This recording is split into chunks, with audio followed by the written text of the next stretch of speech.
Chicken dum biryani double masala ఇష్టపడే వాళ్ళు ఇలా ఒకసారి ట్రై చేయండి, చాలా టేస్టీగా వస్తుంది. నేనైతే హాఫ్ కేజీ చికెన్ తీసుకున్నాను. బిర్యానీ కంటే పెద్ద సైజు ముక్కలు కొట్టించుకోవాలి. దానిలోకి పచ్చిమిర్చి పేస్ట్, పసుపు, కారం, తగినంత ఉప్పు వేసుకోవాలి. బిర్యానీ దినుసులు కూడా వేసుకోవాలి, చెక్క, లవంగా, స్టార్ పువ్వు.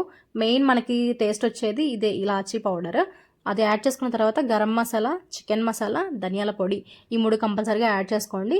మెయిన్ మనకి వచ్చేసరికి ఫ్రైడ్ ఆనియన్స్ కదా, ఫ్రైడ్ ఆనియన్స్ ఎంత ఎక్కువ వేసుకుంటే అంత డబల్ మసాలా వస్తుంది. సో హాఫ్ చెక్క నిమ్మకాయ, అల్లం వెల్లుల్లి పేస్ట్, కొత్తిమీర, పుదీనా ఈ మొత్తం వేసుకొని ఆయిల్ కూడా వేసుకోవాలి. హాఫ్ కప్ ఆయిల్ వేసుకొని మసాజ్ చేసుకొని 10 మినిట్స్ పక్కన పెట్టేసిన తర్వాత మనం పెరుగు కలుపుకోవాలి. పక్కన పెట్టిన తర్వాత పెరుగు కలుపుకోవాలండి. సో మినిమం 30 మినిట్స్ మ్యారినేట్ అవ్వాలి. మనం ఫ్రిడ్జ్లో పెట్టుకుంటే త్వరగా మ్యారినేట్ అయ్యిద్ది. సో దీంతోపాటు మనం రైస్ పెట్టుకుందాం పొయ్యి మీద. ఫుల్గా వాటర్ పెట్టుకొని దానిలోకి బిర్యానీ దినుసులు అన్నీ వేసుకొని అల్లం వెల్లుల్లి పేస్ట్, మీకు కుదిరితే పచ్చిమిర్చి పేస్ట్ కూడా వేసుకోవచ్చు. వేసుకొని అన్నం ఉడికించాలి. ఉడికించేటప్పుడే మనం చికెన్ తీసుకొని ఒక 10 మినిట్స్ ముందే ఉడకబెట్టుకుంటా నేను, కొంచెం మంచిగా ఉడకాలంటే. సో ఇలా చేసుకుంటే బాగుంటుంది.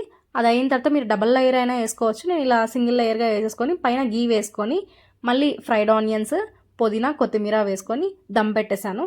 10 మినిట్స్ హై ఫ్లేమ్లో, 5 మినిట్స్ లో ఫ్లేమ్లో పెట్టుకుంటే 15 మినిట్స్లో రెడీ అయిపోతుంది. మీకు లేదు మీరు ఒకేసారి దమ్ పెట్టుకుంటా అంటే మినిమం 20 to 25 మినిట్స్ ఉడకబెట్టుకోండి. అంటే అడుగు అంటకుండా చూసుకోండి. నచ్చితే లైక్ చేయండి, సబ్స్క్రైబ్ చేయడం మర్చిపోకండి.